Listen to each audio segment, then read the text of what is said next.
Line सही है फिर भी मोटर स्टार्ट नहीं हुआ। इस रीजन में आप देख सकते हो यहाँ ग्रीन लाइट चली चुकी है, यानी कि हमारी लाइन सही है।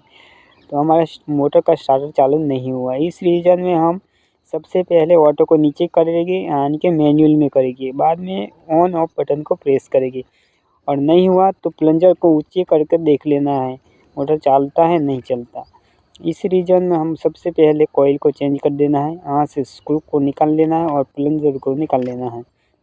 बाद में पुरानी कॉइल को हम निकाल लेंगे और नया कॉइल को फिट कर लेंगे। यहाँ से ये नया कॉइल लगाया है, इस कॉइल को हम फिट कर चुके हैं और प्लंजर को दोबारा फिट कर लेंगे। यहाँ से हम सबसे पहले मैनुअल में रखेंगे, कटआउट डाल के हम मैनुअल में रखा है ऑटो को नीचे की ओर और ऑन ऑफ बटन को प्रेस करेंगे। ऑन करते ही हमारी मोटर चालू हो गई है, डियर स्टार्टर चालू हो गया। फिर ऑटो में करेंगे तो ग्रीन लाइट चलेगा और बाद में मोटर को चालू हो जाएगा। तो फ्रेंड वीडियो अच्छी लगी है तो लाइक जरूर करें।